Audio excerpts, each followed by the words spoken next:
Hey everybody, how you doing? Sunnyvale Rejects back on this beautiful Sunday morning with a little bit of a bonus video. To tell you the truth, I woke up from a nightmare about an hour ago, and it's a nightmare that I've had ever since I was a kid, of being in this spooky antebellum mansion, hiding behind a chair, and a ghostly figure, a disembodied voice saying, "Jason, Jason." I've had that dream so often that I wonder if it's a relative that's passed that may be trying to communicate, or somebody trying to communicate with me. As crazy as that is, ghost stories terrify and intrigue us, and I believe at some point we've all wondered, is somebody there, Listen, guys, if you're in a reading slump, read a good ghost story. Or if you're a kid or a parent trying to get your kid into reading or trying to get into reading yourself, try a thin little ghost story. Maybe an Apple paperback or Point Horror or Fear Street. And guess what? I just happen to have 7 great ghost stories right here that I think if you give a shot, you'll love. So let me shut up and show you these books.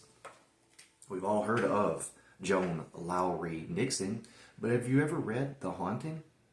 It's a good little book, a page turner. You can read this in between big reads. A breeze broke the stale air in the room, ruffling the hair that hung around my face. Closing my eyes, I enjoyed the coolness and the soft fragrance of cut grass and summer sun. That's pretty. But my eyelids flew open, and I gasped as I realized that I couldn't have felt a breeze, at least not a real one. All the windows in the dimly lit room were tightly closed, with the drapes partly drawn across them. Nope, it's a ghost. Mary Downing Hahn, deep and dark and dangerous. I've heard from a lot of people. They really like her work. I do too. Yeah, I've actually read all the lovely bad ones, The Guest, and Wait Till Helen Comes. I've read all of those on the back, and they're all good. And that's what caused me to get this at my kids' Scholastic Book Fair. Summer at the lake house with wonderful Aunt Dulcie and little Emma. Ollie can't wait. Her mother, Claire, Dulcie's sister, says the lake is dangerous and refuses to let Ollie go. But Ollie prevails and takes off for an idyllic vacation. I tell my students to question everything except your parents. They know. They have intuition. If your folks say don't do something, don't do it. But do read this book. It's a great ghost story. Deadtime Stories, Grave Secrets. Not only does this book look great or what? It does. It's a beautiful book. But it's thin, and as you're reading it, it's entertaining, and that's it. You don't have to read too deeply into any of these books. They're just for entertainment purposes. Distraction, escapism, entertainment. Call it what you will. Something's buried in the backyard. Amanda Peterson has a pet cemetery in her backyard. Oh boy.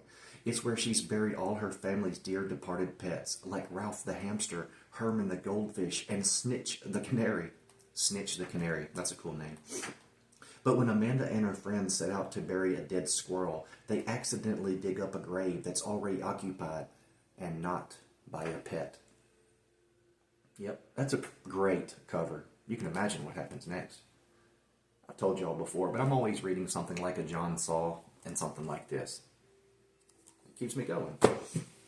I loved this Fear Street Trilogy. This is book 1. This is 99 Fear Street. Really great book. All 3 of them are really good. One of them's has got some cheesy parts, but they're all pretty good. This is the first horror. I marked this page. Let's see what it says. This is a letter in a diary from a deceased girl. Dear diary, we're all so frightened now. We want to move away from here, but to leave this house as fast as possible. But Dad says we don't have the money to go. Poor Dad has been acting so strange. He has a faraway look in his eyes all the time, as if he's so upset, so lost in his own disturbed thoughts that he can't focus. And I caught him talking to himself twice today. He was pacing back and forth in the backyard, talking out loud to himself, a mile a minute. Was he talking to himself or an unseen force? You tell me. Read the book. You will love it. What about this gem? Ghost Abbey from Point Horror by Robert Westall. You already know what's going on behind those doors and those walls. spookiness. The Abbey didn't have ghosts. The Abbey was the ghost. Very clever.